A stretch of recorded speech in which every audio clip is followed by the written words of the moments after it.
Hi, so I am a 30-year-old female, was engaged to my ex-fiancé Felix, a 34-year-old male, when I was 26, so almost 4 years ago. We were supposed to get married 3 years ago, but he dumped me through text a week before the wedding and took off to Germany, where he had been offered his dream job. Felix and I met each other through friends and had been together for 3 years before he proposed to me and we got engaged. Felix was a zoology major, and he'd been working here as a professor when we met, but I always knew that his dream was to do something great with his life and contribute to the world with whatever he studied, which is really noble. So when he was offered the position of a research specialist for a new study in his field, he accepted the position and moved away without even talking to me. A week before the wedding, he and his friends were supposed to go to Hawaii for his bachelor trip, but he never showed up to the airport. It was only several hours later that we found out that he was in Germany, and that he was breaking things off with me because he'd received a job offer there which he absolutely had to accept.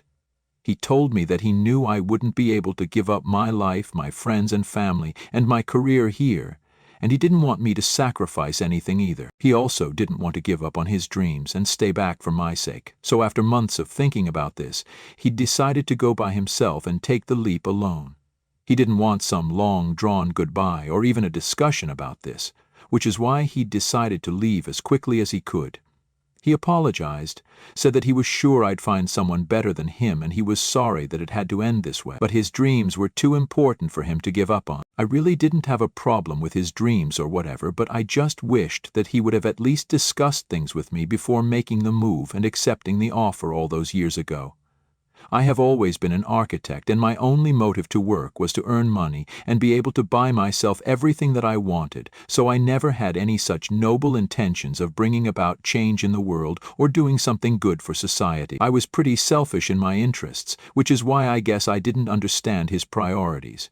Or maybe I was just a normal person who knew how important communication was and understood that you shouldn't lie to your fiancé and then dump them through text a week before the wedding.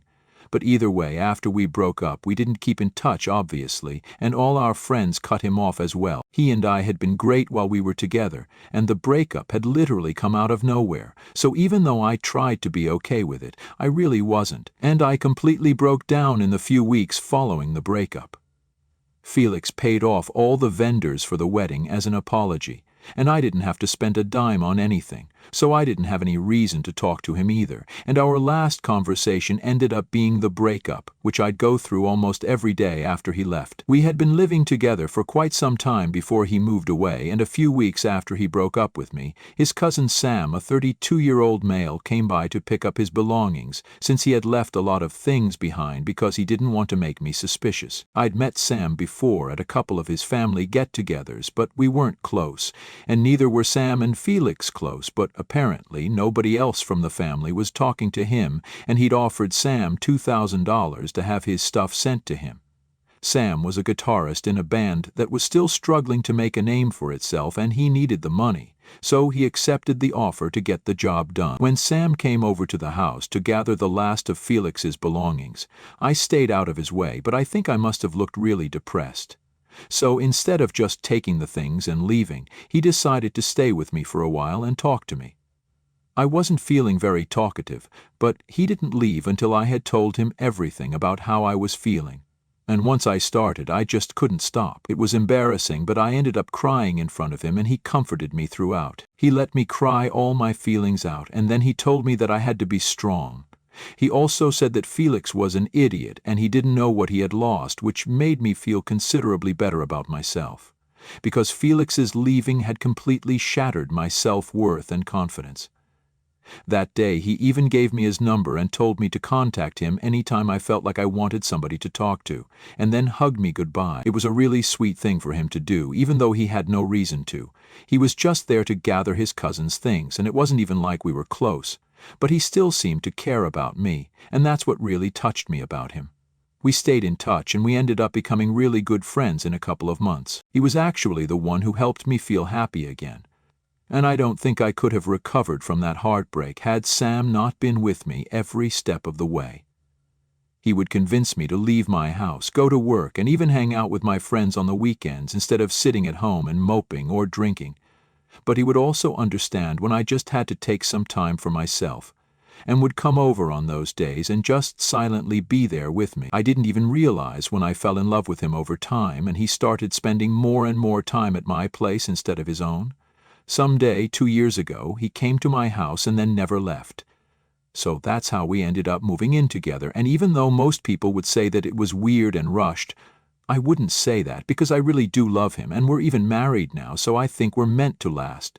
We moved in together, and eventually, at the beginning of this year, we decided that it was time that we get married, because of several practical and legal benefits. It was a small and intimate ceremony that not a lot of people knew of, and that's exactly how we wanted it. Everybody in his family and all my friends had been told not to divulge any of this information to Felix. We didn't want him to get to know about any of this because he would definitely find it really weird that I was getting married to his cousin, and I honestly didn't want to deal with the drama.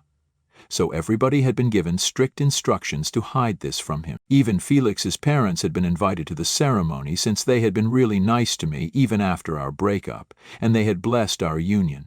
They'd also promised me that they would keep this a secret from Felix, but I'd been doubtful since they had been in touch with him and had forgiven him within a couple of months of our breakup. I didn't hold that against them. He was their only son after all. But thankfully, everybody stuck to their promises, including his parents, and made sure that Felix didn't find out about our marriage. It's been a few months and it's been marital and domestic bliss for me and Sam.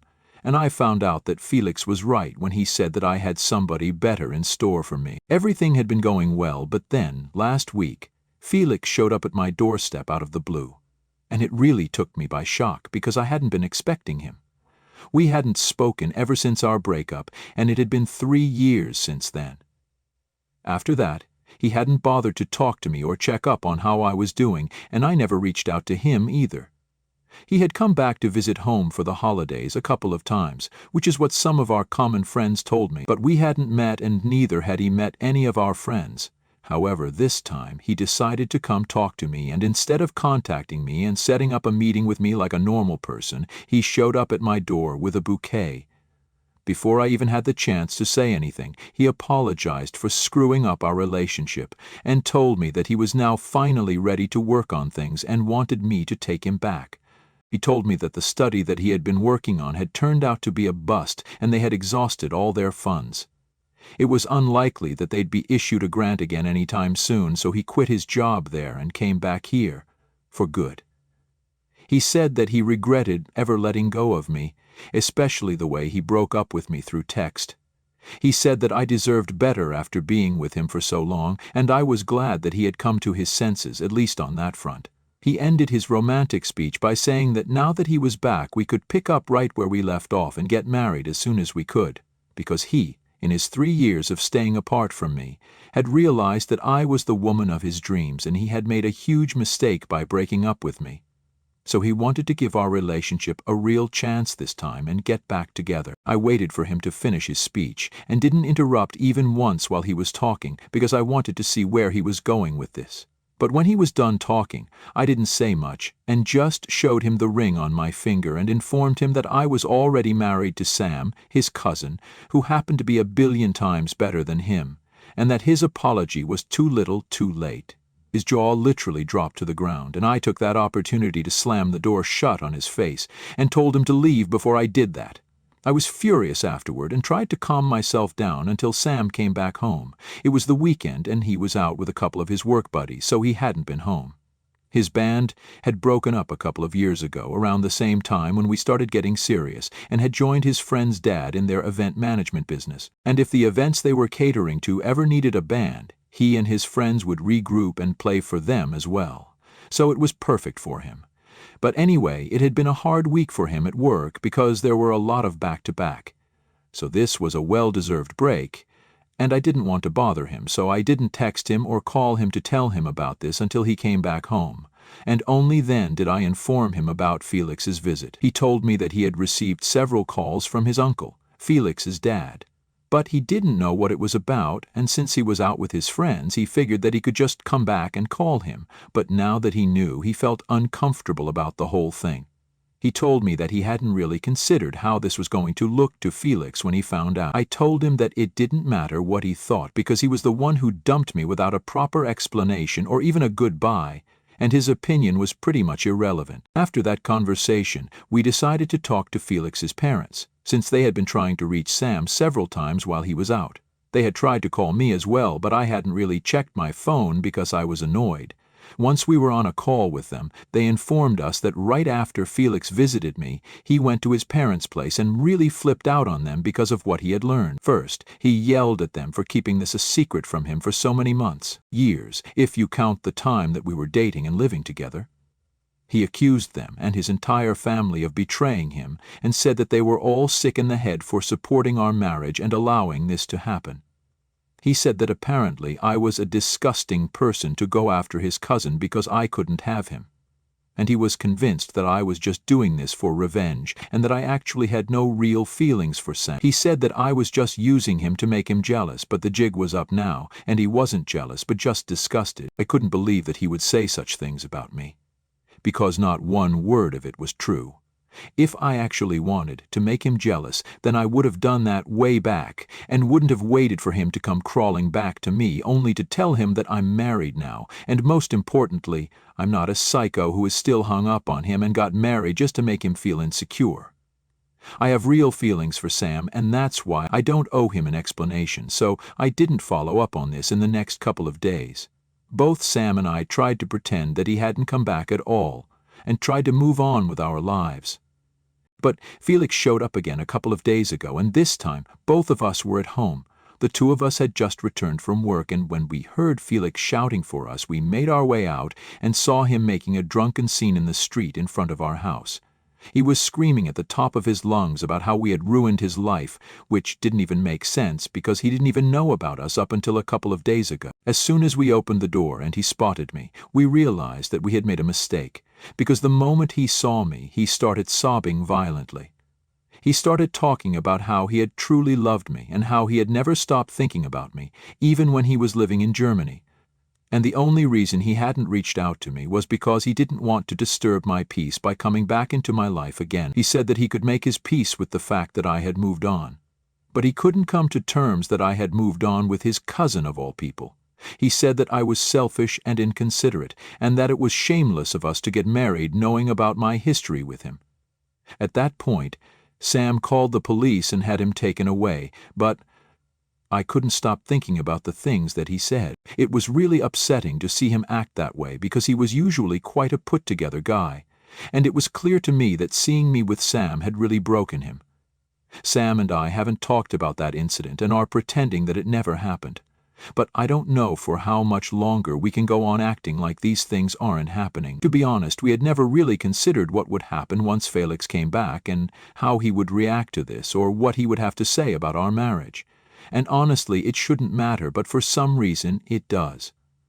We were able to ignore my past with him for so long because he wasn't around us, but now that he's back and is making his presence felt, it's becoming more and more difficult for us to ignore that part of my history. Things haven't been awkward between us, thankfully, but we know that there is a lot that is unsaid between me and Sam, and I desperately want to talk about this and get it out of the way. At the same time, I can't help but feel that Felix is probably right to be weirded out by me and Sam getting together. If my ex got married to my cousin, I would probably feel the same way.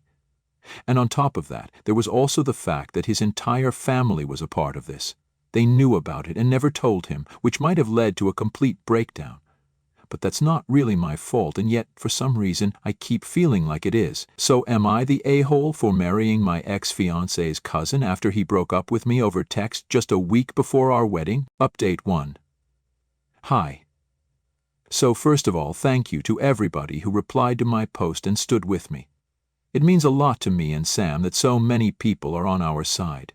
I will always be grateful for everyone who had such kind things to say about us, because we really needed it to get our act together, especially with whatever has been happening with Felix and stuff. It's been a week since he had to be taken away by the cops when he turned up drunk at our doorstep and created a scene.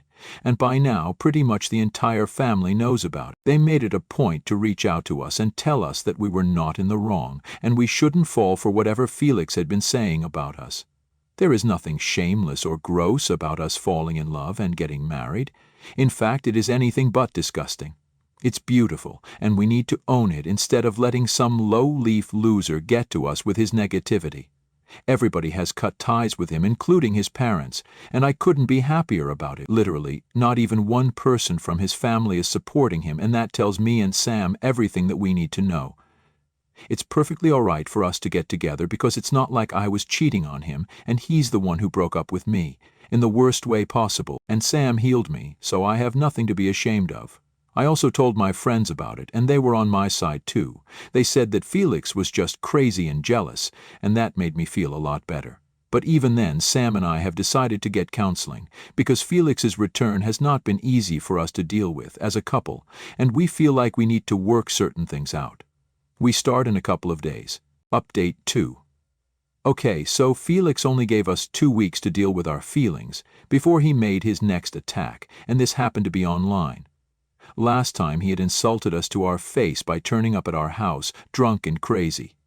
This time he felt the need to reach more people and talk crap about us in front of a wider audience, so he posted a rant about us online. He accused us of being together just because we wanted to get back at him, and said that both of us were failures who couldn't stand to see other people succeed, and we had probably bonded over him and got together just out of spite.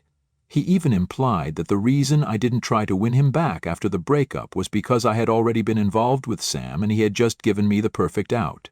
It was disgusting for him to imply that I had been cheating on him when he knew very well that that wasn't the case. I'd been crazy in love with him, but he was the one who broke things off with me so he could chase after his dreams or whatever. He didn't even deem me worthy of a conversation, and yet he expected me to wait around for him. Talk about entitlement and delusion. I didn't see the post myself because I haven't followed him on any platform ever since we broke up, but a couple of my friends sent it to me. I told them that I'd sue him for slander if he kept that up, and told them to pass on the message, and only then did he take that post down. But then he texted me and told me that I deserved this and called me a very nasty word that starts with W. I really lost it then and told him that if he ever texted me again, then I really would ruin his life and make sure that he never recovered from it. Even then he had the audacity to reply to it and said that I deserved to end up with Sam because he was nothing but a loser who was mediocre with a guitar and completely worthless without it. And then he said that he was pretty sure that if I had managed to find somebody, then he probably had someone more beautiful than me waiting for him, and he had no regrets about dumping me. He only wished that he could have done it on the day of the wedding and made me cry a little more. I was shocked that he could even think these things, let alone say them. I decided to block his number after that, which I hadn't done even in the past couple of years, because I never expected that he would text me, and I was definitely not going to text him, so it just slipped my mind. But now he was finally blocked and he had no other way to reach me. If he turns up at my house again, then I will definitely file for a restraining order. Update 3. Hi, so I sent screenshots of my last conversation with Felix to his entire family and all my friends. None of them were talking to him anyway, and those screenshots just made sure that they wouldn't talk to him ever again. Everybody was just as shocked as I had been when I saw those texts, and it all made sense when his parents told us that he had taken up drinking in Germany. Apparently, he was telling the truth about not being able to move on from me, even when he was staying there. And because of that, along with his unsuccessful research project, he started hitting the bottles. And now I have a serious addiction. It explains this behavior, but it doesn't excuse anything. His parents told us that he had been living in a hotel, but they decided to bring him back home because they were afraid that they would lose him otherwise. They apologized to both of us on his behalf for everything and said that they had to take care of him because he was his only child, and they couldn't live with themselves if they abandoned him. Honestly, we can understand where they're coming from, and well, we really don't want to hold it against them. Ultimately, they are his parents, and he has nobody to count on but them, and I don't think any of us would want something to happen to him, no matter what kind of person he is. His parents are nice people. They have always been kind to me and have stood up against him when he messed up, so if they want to help him out, I respect that. Sam and I are more in love than ever, and marriage counseling has made us stronger than ever. In fact, we've even started thinking about a baby and finally starting a family together. I'm in the talks for a promotion, and with a better salary, we can move into a bigger house with a better location. So that's how it's going for us, and we hope it only gets better now.